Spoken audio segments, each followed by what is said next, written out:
He growled at every stranger, turned away from every outstretched hand. For years, no one could touch him. No one could reach him. Until one rainy afternoon, a little girl in a red coat walked in. And the dog, scarred, silent, and alone, froze. As if he'd just seen a ghost. But what if this wasn't just about love remembered? What if it was about guilt that never died? Who was this girl, and who had he lost? Max had always loved the snow. It reminded him of soft things. Blankets. Lily's voice. The way she used to kneel down in it and scoop big handfuls, only to toss them into the air like confetti. Max would leap into the flurry, tongue out, tail wagging, because, back then, joy felt endless. Simple. Like chasing shadows just to chase them. But everything changed that morning. Because snow also hides things. It muffles the world. It makes danger look soft. And on that day, it made the car seem farther than it was. It started like every other morning. Lily zipped up her red coat, the one with the missing button at the collar. Max always watched for that. It was his signal that they were going out. That it was their time. The moment her scarf looped around her neck and the leash clicked to his collar, he would vibrate with excitement. Because this was routine. This was safe. That morning, she laughed when he tugged her forward too fast. He was excited, yes, but also anxious.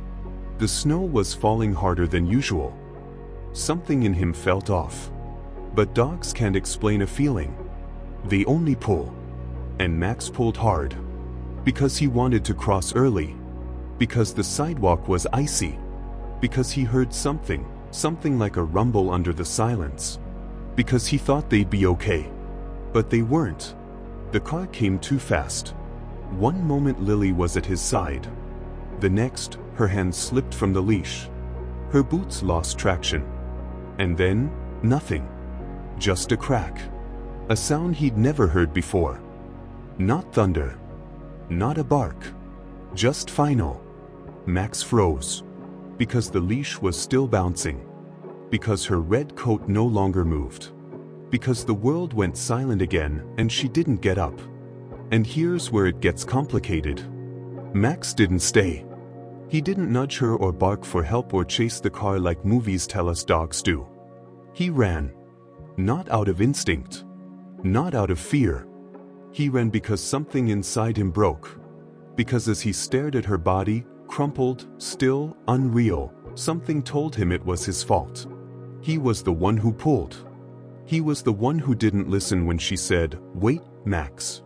He was the one who wanted to get across first. It doesn't make sense logically, he's a dog. But grief isn't logical. Guilt never is. 3 blocks away, he hid under an abandoned porch. Because the snow wouldn't stop. Because he thought maybe she'd find him there. She always did before. But she didn't come. Hours passed. His paws froze to the wooden floor. His ears rang from sirens he couldn't understand. He waited. And when the shelter came days later, cold, wet, trembling, he didn't bark. He didn't fight. He just followed. Because part of him thought maybe she'd be waiting. That's the thing no one ever asked. Why didn't he respond to anyone? Why didn't he let anyone touch him? They said he was shut down, unadoptable, just another case. But what if Max wasn't broken? What if he was punishing himself? Because he remembered that red coat. Because every new hen smelled wrong. Because no one ever said, "It wasn't your fault." And here's the twist most people miss. It wasn't just that Max lost Lily. It's that he believed he killed her. That's the burden he carried into that shelter. That's the leash no one could unclip. Have you ever made a mistake you couldn't undo? One you replay over and over even though it's done? That's what Max lived with. Every single day. Because he didn't need a new home. He needed absolution. And that's why, for years, he stayed curled in that corner. Silent. Still. Waiting for someone to look like Lily. Or maybe, just maybe, someone she'd send. But here's what you don't know yet. That moment does come. And when it does, everything changes, not just for Max, but for the little girl who walks in wearing that same red coat. Because she's not just anyone. And Max isn't just remembering. He's recognizing something much deeper than scent or sound. But you'll see. It's coming. And when it does, you'll never look at a shelter dog the same way again. You never forget the exact moment the impossible becomes real. It was raining hard that day, so hard the gutters outside the shelter gurgled like drowning pipes, overflowing with muddy water. The kind of rain that soaks through your socks before you even reach the front door. The kind that makes people stay home. But not her. Because sometimes, fate doesn't wait for good weather. The shelter was quieter than usual. Most families had canceled appointments. The usual chatter of hopeful adopters, barking dogs, and squeaking kennel doors had been replaced with a low hum, fluorescent lights buzzing, rain tapping the windows, and the occasional groan of a tired old heating unit. Ghost was curled in his corner. He didn't sleep anymore. Not really. He just stayed still. Listening. Waiting. Always waiting. Because every day was the same: voices, footsteps, laughter, disappointment. People came and left. No one saw him. Or maybe no one wanted to. Then the door opened. At first, it sounded like any other entrance. Wet shoes squeaked on tile. A bell jingled softly from the front desk. Two adult voices spoke in polite tones, the kind parents use when trying to make something sound fun. But then came the click. The unmistakable click of boots his size. Ghost lifted his head. Not because he expected anything, but because something felt different. And then, he saw her. She was small, maybe 7, maybe 8, with wide eyes and cheeks pink from cold. Her red coat hung too big around her, like she'd borrowed it from someone older. But it was the color. That color. It wasn't just red. It was that red.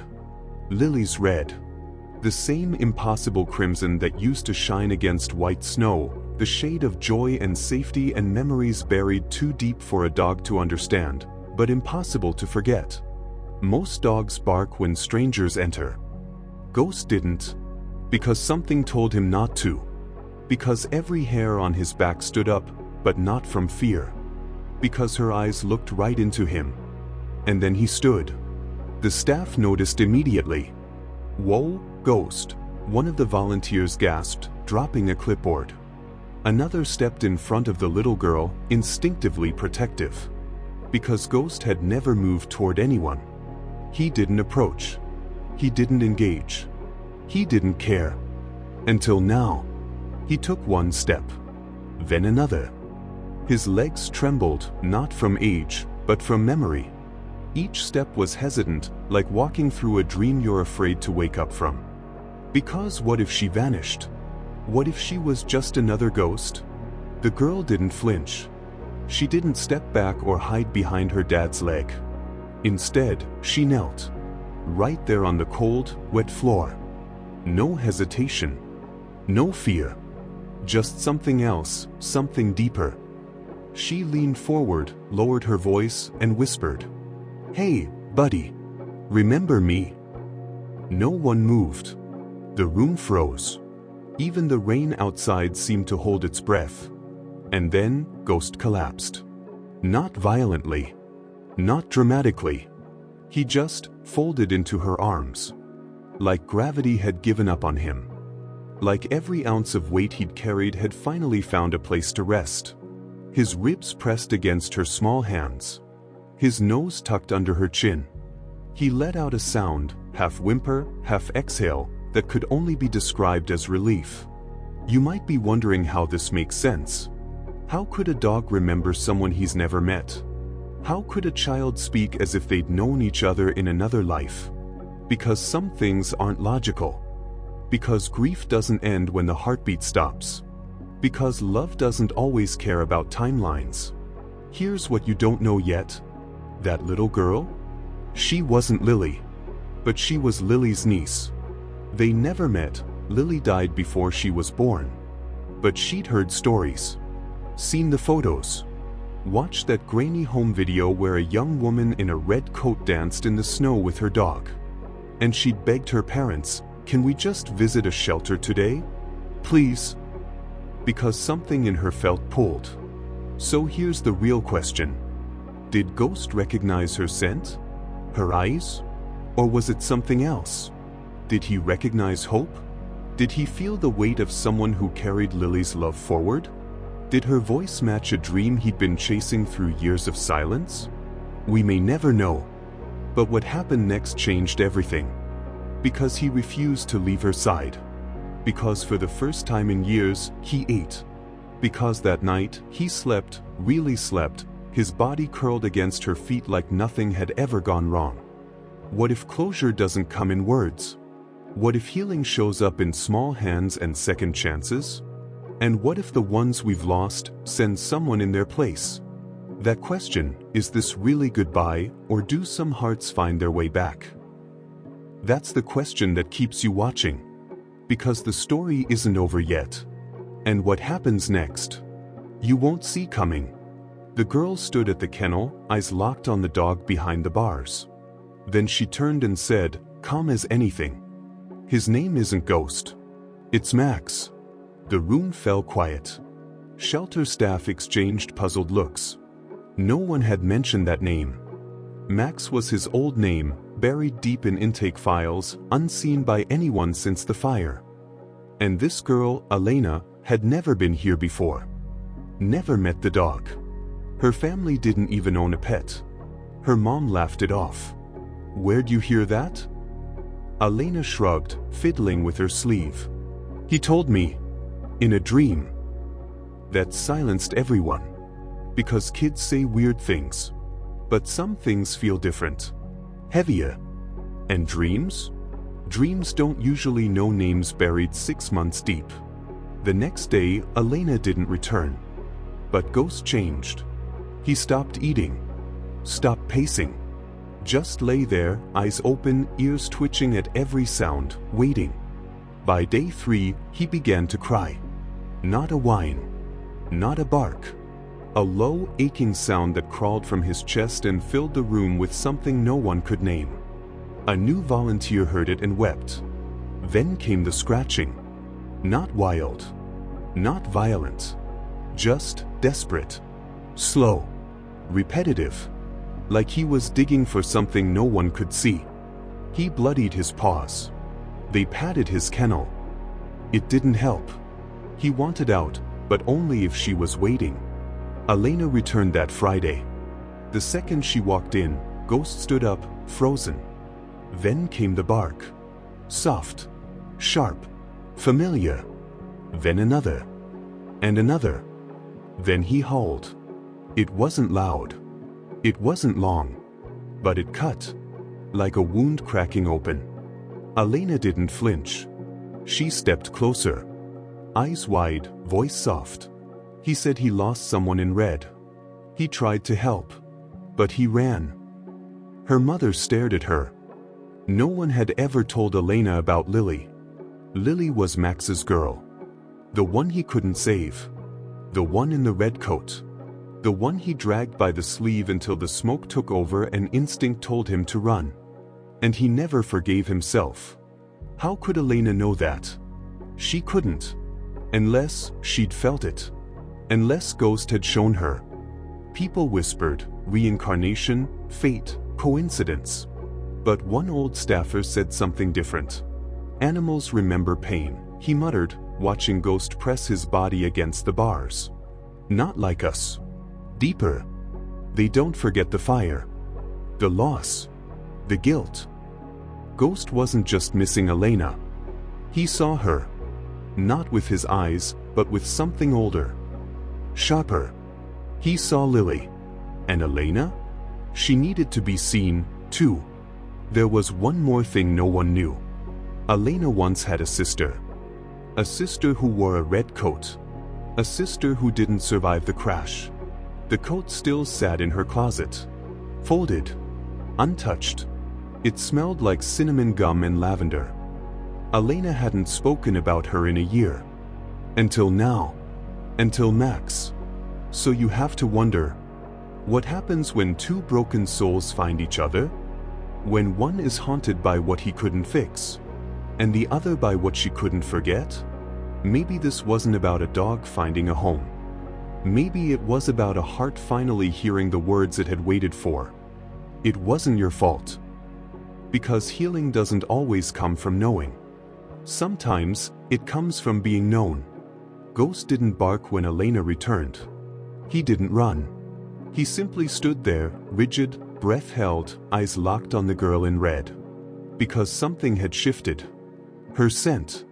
Her presence.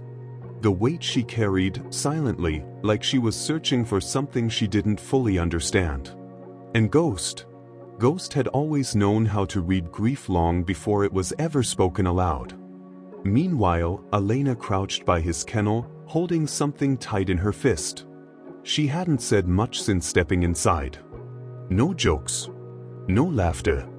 Just that quiet kind of stillness that says, I know this moment matters, even if I don't know why yet. Hey, buddy, she whispered. But it wasn't just a whisper. It was a question. Because here's the thing no one expected, Ghost moved. Slowly. Deliberately. And for the first time in weeks, he crossed the cold concrete floor, right to her. Then, without warning, he rested his head against her shoulder. Like he had been waiting. Like he remembered. Consequently, the shelter staff froze in stunned silence. They'd seen this dog snarl and retreat from every other visitor. But now, something unspoken passed between them, between this worn-down dog with old pain and this girl who'd always felt like a stranger in her own story. That's when Elena pulled out the photo. The corners were frayed. The image slightly faded from time. But the smile? The eyes? The unmistakable warmth? It was Lily. This was my mom, she said softly, holding it just below Ghost's nose. I never met her. She died before I could. That sentence hung in the air like a thunderclap. You could almost hear Ghost's breath hitch, as if something inside him cracked open. Because suddenly, it all made sense. The red coat, the look in his eyes, the way he had followed her as if tethered to a memory he couldn't shake. He hadn't imagined her. She was real. Furthermore, Elena explained the rest in pieces. Her mom had given her up for adoption just before the accident. Lily was young, struggling, but hopeful. She'd left notes in the system, trying to reconnect one day. Only one day never came. Elena had always wondered why she felt pulled toward this shelter. She'd volunteered at 3 others. But this one? It felt different. Familiar, somehow. Then, twist. She found the photo in the lost and found bin, tucked beneath an old chew toy. One the staff assumed was trash. But it wasn't. It was Ghost's. He had kept that photo hidden in his bedding for years. Let that sink in. This wasn't just a stray clinging to a scent. This was a dog holding on to memory, because letting go meant losing the last piece of someone he once loved. The girl. The photo. The coat. It wasn't just coincidence. It was connection. And if you've ever held onto something, anything, that reminded you of someone gone, then maybe you understand why Ghost never moved on. Because healing isn't about forgetting. It's about finding a reason to remember. Elena's hands trembled as she reached for him again. Did you know her? She asked, voice cracking. Did she love me? Ghost let out a low whine. Then licked the back of her hand. Not once. Not twice. But 3 times, like a code only the heart could interpret. And in that moment, she broke. Because sometimes answers don't come in words. Sometimes they come in warmth, in gestures, in the way a dog lays his head in your lap like he's been waiting a lifetime to tell you, yes. Yes, she loved you. So Elena sat on the floor, legs crossed, tears falling quietly. Ghost didn't move. He just stayed there, guarding the photo and the girl, like they were both parts of the same unfinished story. Which leads us to the real question. What if grief isn't a wall, but a bridge? What if Ghost wasn't meant to find a new owner, but to return something long lost? A mother's memory, a daughter's connection, a home that never stopped waiting. Because when you see something, really see it, you can never unsee it again. And that's what happened that day in the shelter. Two broken hearts found each other and finally made sense of the silence.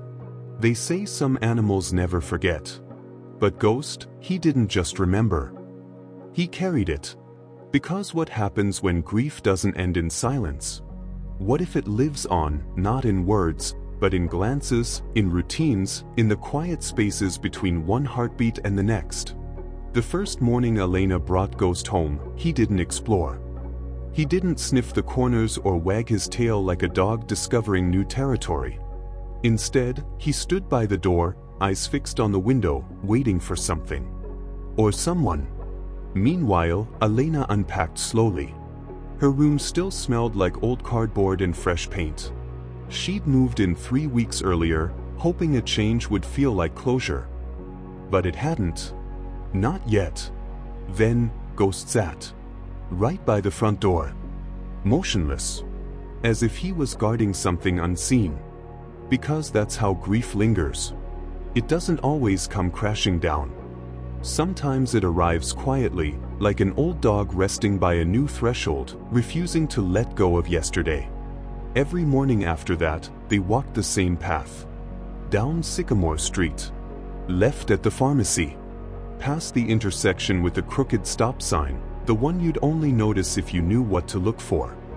And Ghost always paused there. Not dramatically. Not in fear. But with a reverence that made Elena stop too. Because this was where it happened. This was where Lily died.